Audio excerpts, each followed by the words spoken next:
Olá, sejam bem-vindos para mais um Study Vlog desse Veda. Hoje é terça-feira, dia 4. Nessa aula agora e na próxima, a gente vai falar sobre os movimentos verticais. Por exemplo, quando você joga alguma coisa para cima, essa coisa vai subir e vai descer. Quando você deixa um objeto cair. Agora, para você entender legal essa aula, é bem importante que você tenha assistido às aulas anteriores da cinemática, tá certo? Bom, vamos começar. Vem aqui comigo. Como dá para perceber, eu escolhi estudar física. Não foi bem uma escolha, né? Porque hoje é o dia da física, é terça-feira. No meu cronograma eu tenho que estudar física e filosofia. Só que eu vou contar pra vocês por que eu não estudei filosofia, já dando spoiler do vídeo, né? Bom, pra quem assistiu o vídeo de ontem, sabe que eu tinha que ir viajar pra fazer uma consulta e eu acabei chegando no meio da tarde e a consulta era em jejum, sabe? Então eu fiquei até de tarde sem comer, tava morrendo de fome, dor de cabeça, etc. Então, até tomar banho, melhorar, fazer almoço, essas coisas, demorou um pouquinho e eu me atrasei nos estudos, como já era esperado, né? Porque eu ia viajar. E eu também acordei às 3 da manhã e saí de viagem às 4. Então, meu Deus, eu tava morta. E de sono também. Descansei um pouco e daí quando eu acordei, vim estudar. Já era de tardinha, quase de noite. Dá pra ver que tá escuro ali, né? E eu estudei pela plataforma do Ferreto com o professor Coelho, que é de física, e as aulas dele são bem calmas, bem lentas. Isso até me irritava no começo, mas depois eu descobri que é maravilhoso, porque é só você acelerar o vídeo e é perfeito que é com calma, porque dá para acelerar e ele explica tudo muito detalhado. E tá me ajudando bastante em física, já que estou no projeto Melhorar em Física, como vocês já sabem, né? E o que eu fiz basicamente foi assistir a aula, né? E começar a anotar a matéria, porque eu vi que eu presto mais atenção, já que eu não tenho tanta paciência para física, e anotando tá me ajudando. Mas não é com todas as matérias que eu faço isso, depende do dia também e da dificuldade que eu tenho. E eu escolhi não, né? Tava no cronograma estudar movimento vertical livre, que é queda livre ou lançamento vertical, né? E essa é mais ou menos a introdução do conteúdo com as fórmulas. E quando a gente fala de um conteúdo de física que está falando movimento vertical livre, esse livre significa sem a resistência do ar. E significa que ele não vai interferir no nosso cálculo, sabe? E daí a gente também tem que considerar para esse conteúdo que o tempo do movimento vertical não tem relação com a massa. Então, o tempo que o objeto cai não tem relação com a massa dele, se é uma massa grande ou pequena, sabe? E é basicamente aquela coisa de lançar uma bolinha para cima e depois ela cair de volta, ou simplesmente abandonar um objeto no ar e ele cair em queda livre. O que a gente tem que saber é que no movimento de subida, a nossa gravidade, que é a aceleração que a gente vai usar, ela vai estar atrapalhando o movimento, porque a gravidade é para baixo e se a gente lança uma bolinha para cima, essa gravidade atrapalha, né? Então, ela é negativa. Isso que normalmente as pessoas erram nos cálculos, porque saber a fórmula é fácil, é uma fórmula de decorar ou de entender lá do MUV. Então, quando a gente joga a bolinha para cima, a gravidade fica negativa nas fórmulas. E essa aceleração da gravidade negativa é um movimento retardado. Travei aqui para lembrar, né? O nome do movimento é retardado. Por quê? Porque está atrapalhando o movimento. Então, a cada segundo, a gente varia 10 metros por segundo de velocidade. Essa é a aceleração da gravidade que a gente arredonda aqui na Terra, né?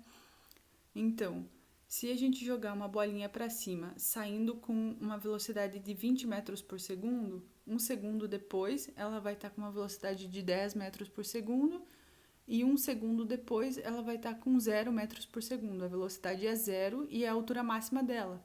Quando ela chega a zero, ela começa a cair. Daí, quando ela cai, os valores só vão se inverter. Ela vai cair o primeiro segundo e vai ter uma velocidade de 10 metros por segundo. E no segundo segundo que ela cair, ela vai ter uma velocidade de 20 metros por segundo. É bem simples de entender. E para quem quiser anotar o resumo ou assistir uma aula, depois eu vou passar ele com calma ali. E sobre o movimento de descida, vai ser só o contrário lá da gravidade da subida. Quando a gente sobe, a gravidade é negativa porque está indo contra o movimento, né? E quando a bolinha, no caso, o objeto que a gente lançou está descendo, a gravidade é positiva, porque além de ser normal a descida, a gravidade fica positiva porque ela está ajudando o movimento. Então a gente chama de movimento acelerado porque está favorecendo o movimento. É fácil essa parte, né? E o que me ajudou bastante também foi entender que a fórmula... Na verdade, eu já sabia que vinha da fórmula do move, só que eu não conseguia deduzir sozinha, sabe? E daí, com calma, se vocês anotarem a fórmula, vão ver que dá para deduzir bem fácil. Tipo, a fórmula das posições é S igual a SO mais VOT mais AT ao quadrado sobre 2. Eu sei que fica estranho falando assim rápido, mas vamos focar só ali no começo da fórmula. S igual a SO. Se a gente jogar o SO para o outro lado da igualdade, a gente vai ter a variação de posição, né? E no caso de um movimento de subida e descida, que é o lançamento vertical, essa variação de posição é a altura. Então, agora, a nossa fórmula vai ter a altura, em vez de S igual a SO, igual a toda a fórmula igual, que é VOT mais AT ao quadrado sobre 2. Só que esse A, que é a aceleração, a gente já substitui na hora pela aceleração da gravidade, que é os 10 metros por segundo. Fica bem fácil de entender, né? A mesma fórmula com o V igual a VO mais AT. O V igual a VO continua igual. A aceleração da gravidade, em vez do A, a gente bota o G, né? E você não precisa nem mudar. Se tu souber na tua cabeça que a aceleração da gravidade é 10, bota o valor ali e substitui. E com a equação de Torricelli, que chama, né? É a mesma coisa. Só muda a gravidade, o resto fica igual. Essa parte que vocês estão vendo é a minha anotação de aula. Eu só anotei mesmo porque física é uma dificuldade para mim, então eu fiz bem ajeitadinho, em ordem. E depois eu peguei a apostila do positivo que eu tenho para ler a matéria, e era só uma página e meia, bem rapidinho, e tudo que eu anotei estava ali também.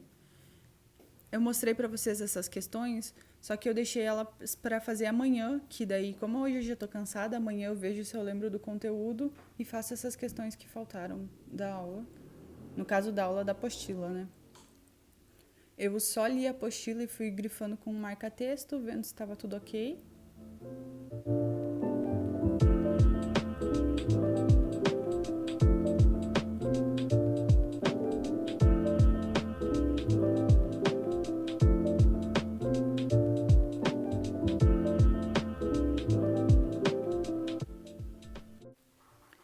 E aí eu fui mostrar para vocês o que eu tinha para fazer no dia, que era basicamente matemática, física e filosofia. Então eu deixei as questões de física e filosofia para o dia seguinte.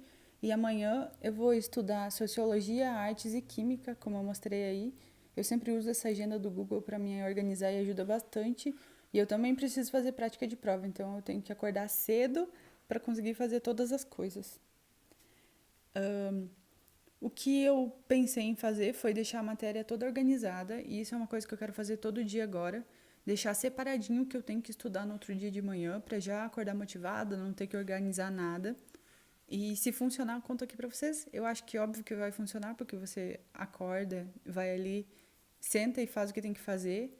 Eu já deixei a aula em ligações químicas na parte de geometria molecular separada, e também o resumo do Memorex ali, porque eu não vou anotar, eu não tenho dificuldade nisso, mas eu preciso revisar para ver se tem alguma exceçãozinha e tal, porque já faz tempo que eu não vejo essa matéria de novo e não quero perder questões de um conteúdo fácil, né? Depois eu também já separei a aula de filosofia, que era para mim ter visto hoje, deixei empilhadinho assim os livros. Mostrei para vocês aí que é pouquinha coisa, então provavelmente eu leio rápido e depois eu faço essas questões para praticar, porque filosofia eu normalmente assisto a aula e faço questões, ou leio e faço questões, não precisa das duas coisas juntas, sabe? E se eu quiser também não é proibido, né? E embaixo ali tá aquela apostila de física com as questões, para mim não esquecer que eu tenho que praticar mais física e eu não posso deixar passar. Então, espero que vocês tenham gostado do vídeo. Se gostaram, deixem o like, se inscrevam e deixem ideias para os próximos vídeos aí. Eu já anotei várias que vocês me deram e eu vou gravar eles, tá? Até mais!